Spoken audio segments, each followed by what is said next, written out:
Hey guys, what's up? Welcome back to the channel. It's Cynicalex, and we got the February update key art, and it looks absolutely gorgeous. So agents, are you ready to enter the quantum realm with these tiny superheroes? The theme of the February update is obviously Ant-Man and the Wasp: Quantumania. Check out the new looks of Ant-Man, Wasp, MODOK, and the abilities of the new superhero Cassie Lang. However, if you look at the key art, yo, there's somebody else. There's somebody else in that key art, my dude. Very, very exciting stuff. So let's talk about it now, because this is really, really cool and it looks absolutely dope. So we got Ant-Man, right? We got Cassie over here. We got Wasp over here. No MODOK, by the way. Hide the camera. There's no MODOK behind it. There's no MODOK anywhere. But in place of MODOK, we do have a familiar face. That is Jonathan Majors Kang. Very cool. So this is giving me big time Thor Love and Thunder vibes, where everyone is going to be asking, where's Kang? Where's Kang? Where's Kang? Because he's not going to be in the base update. But then in a month or two, they're going to drop the Kang World Boss Legend. And then a couple of months after that, they're going to drop him as a playable character. I'm fine with that now. I've made my peace with it. It obviously irritated me last year about Gore. I'm not going to go back and revise that history. It's all there. But I'm also not going to make the same mistake twice. So I'm not going to get it, in my head that we need Kang right now. I'd rather they get him right and do a good job, do it well. Whether he's going to be a World Boss Legend or I was gonna say World Boss Ultimate, whether he's gonna be a World Boss Legend or whether he's gonna be a GBR or whatever, it's fine. The only thing I would be disappointed in, I guess, is if they, obviously if they didn't keep to that script like they did for Gore, and they just took a really long time to release Kang with no justification, right? Like if they just take a couple of months and then they just release Kang as a crystal wall or premium character, that would be kind of irritating. He obviously, in my opinion, deserves more, and I've highlighted and detailed why I think he deserves more. They have a movie literally titled Kang Dynasty. He's clearly supposed to be the Phase 5, Phase 6 version of Thanos for the first 3 phases, so he deserves to have enduring content, and he deserves to be one of the big bads in the game. So yeah, I wanted to highlight this key art before I go into what I actually want to do in today's video to entertain you guys. But yeah, this key art looks absolutely gorgeous, man. Cannot get over how good this looks. What I wanted to do in today's video was I wanted to transcend Iron Hammer, okay? And I want to play with Iron Hammer, but I want to do something a little bit differently, okay? So we're gonna go ahead and transcend him here. I spent a bunch of time last night and a bunch of gold. I spent like 30 million gold. Gearing him up as far as like getting all of his his Uru awakened and getting it all to 6 stars, and doing some other stuff, getting his ISO all awakened fully. So yeah, we spent a pretty penny there, but let's go ahead and upgrade these gears now. Basically what I want to do is, I want to try something besides meta chasing, right? So there is a point and there is value to highlighting the highest stage that a character can go to. Sure, absolutely. But what I also want to see is how fun can the game be if we just throw all that out the window, right? How much fun can I have if I'm really just trying to have fun and I'm not really worried about or thinking about or considering and making that my top priority? Because that's basically all we do in Marvel Future Fight, is gauge characters in terms of the highest stages they can go to, even though we've already we've admitted and we've studied it, like we've done tests. There's no difference in rewards, right? There's basically no difference in rewards. You do get more Conqueror XP, which lets you get the Conqueror rewards faster, sure, which also allows you to get the damage bonuses, the very small damage bonuses, a little bit faster, sure. So you can get that, but besides that, there's basically no difference in reward. And I've actually been playing, I forgot to upgrade his giant blow, always a good time there. I actually been playing stage 9 of World Boss Legend lately, and I'm really happy with the rewards. So here he gets about 14,000 HP. He gets about, let's see here, 11,000 energy attack. His energy attack's very low, which is kind of a bummer. Hammer of Liberation, but he's a cool character. He looks cool as far as his design goes, and he combines two of the coolest characters, and I'm in the top 100 already in ranks, and I just have a lightning damage 140 proc obelisk, which is pretty bad. But yeah, we're gonna go ahead and give him something else later.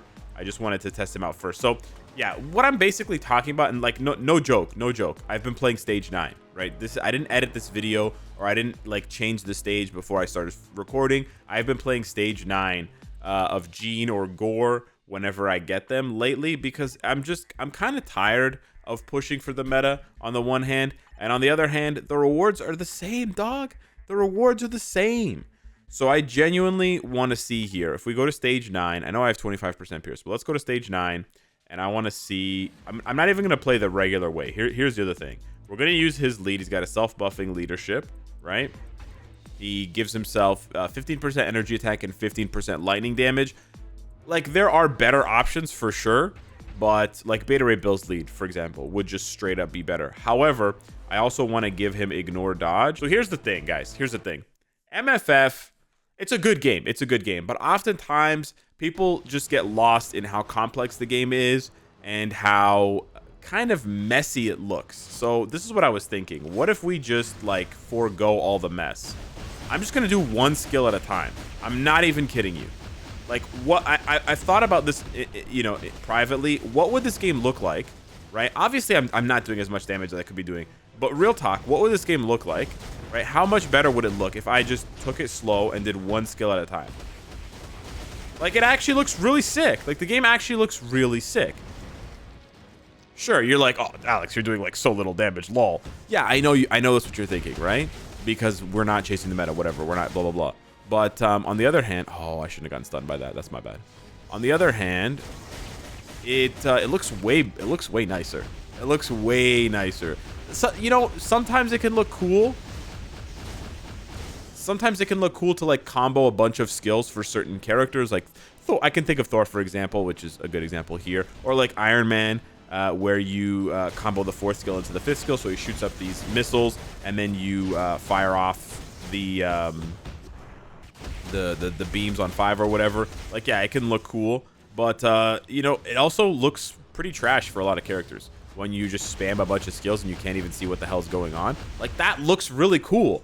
And there's so many times where we say that a character's skills look cool, and then we we don't even ever get to enjoy them, dog. Like, there's no way, because you're just, you know, you're just like spamming the optimal rotation. And you know what? Like, there's a time and a place to be meta, whatever, and some people are going to disagree and think this looks really stupid.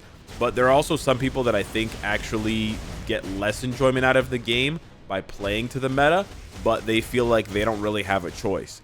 And I've literally never made a video like this, which is kind of crazy, and if you think about it, in making videos for almost 7 years, that I've never done this. So I actually wanted to, not only to see if people enjoy it, but also to, because there are people that play like this, by the way.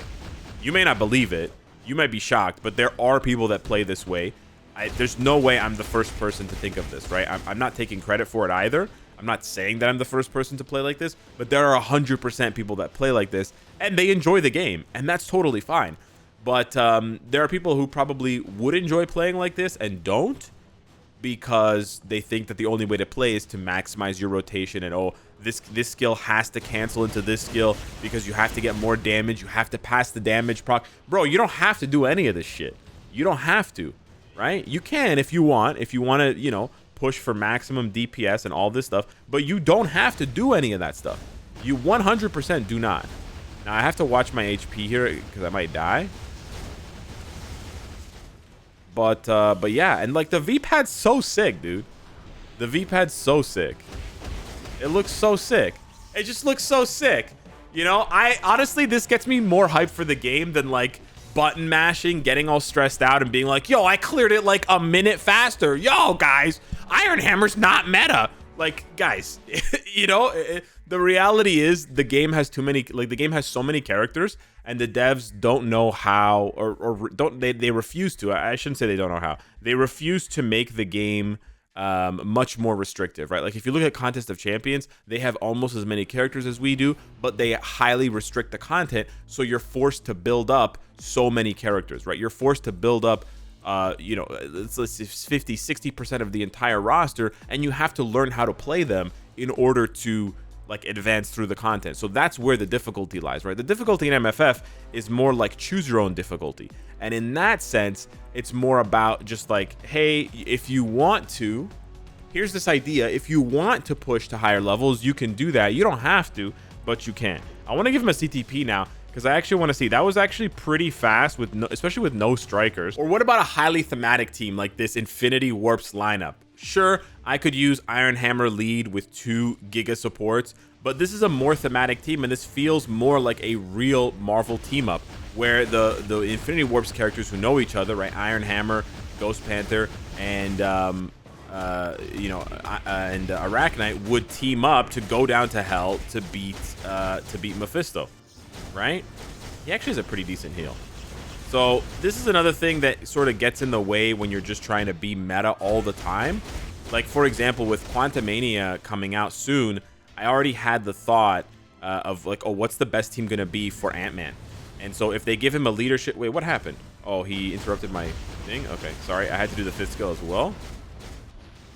All right, that was kind of annoying. But yeah, if they don't change Ant-Man's leadership to be good, then you're gonna have to pair him with a leadership, and then with a support. So it's probably gonna be like whoever lead, right? So Wave lead plus Ant-Man plus, let's say, Valkyrie. And it's just always the same thing. It's always very repetitive when it comes to these builds. And that's kind of annoying. We're gonna heal and then pop the 5, or the 6 rather. Okay, there we go. We're in the next phase. Nice. I tried this on stage 19 and it was just a little bit short of damage. Let's see how he does here. I love the V-pad, especially against Mephisto, because he can reposition a lot. I am going to cancel. Oh, no. Oh, no. Oh, that's fine. Yeah, the V-pad's so sick, dude. I love that. The 3rd honestly hits kind of hard for being just a 3rd skill. Oh, you can actually wind up the 4th from pretty far away, eh?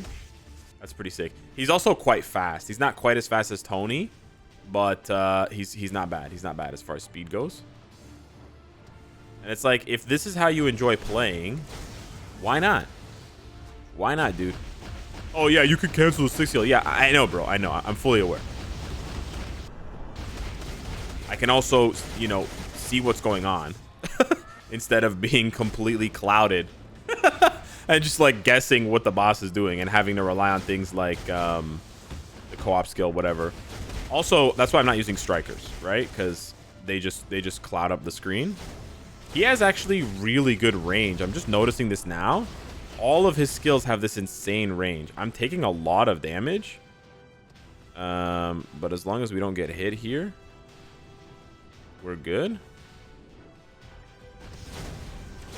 Yeah, his heal could be better, but it's not bad either. And this thing pops off, dude.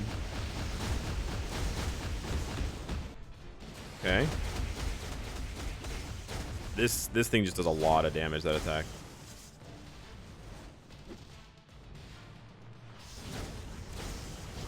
But you see how you wind up that that heal from so far away?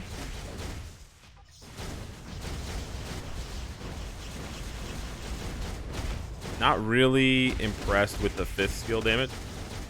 Oh, we sneaked that in. Okay, I did a little skill canceling there just to get the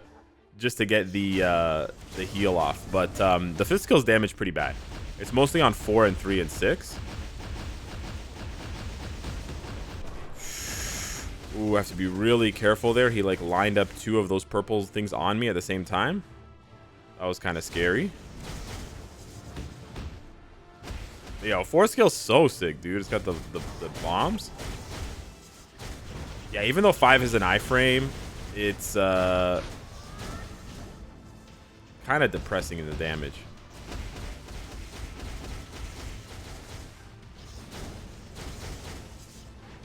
Okay. Okay. Yeah, oh yeah, he's fast enough on this phase. Oh yeah, bud. Oh yeah. Okay, we gotta go. We gotta push it here. We want to get this done. Is he gonna start canceling now? And that's the nice thing about doing this clear, is whenever you feel like the damage is not enough, you can just start canceling, right? Like you can delay cancel 5 into 4, etc., right? When I was saying, you know, this is not the way that some people like to play, it wasn't an indictment. It wasn't like criticizing that way of playing as being like objectively worse or whatever. You know, it's just that some people don't like it, right? That's straight up all it is. I think we might actually miss here. We only have one more. We only have one more awaken skill. Shit. Shit, boys. Oh no. Actually, you know what? Without strikers, you could probably just play this way without canceling. Yo, he just iframed as I was going into the 6 skill and canceled it. That's crazy. All right, we screwed up. We ran out of time, but that's fine. That's fine. So yeah, some people might watch this video and call me crazy. That's okay. I just wanted to throw that out there because it's been on my mind for a while. And I thought, what better character to introduce it with than, you know, Infinity War, a character that shouldn't even exist, right? So yeah, hit me up in the comments down below. Let me know what you think. Also, awesome key art. Thanks so much for watching. Smash the like button, and I'll see you in the next one. Take care.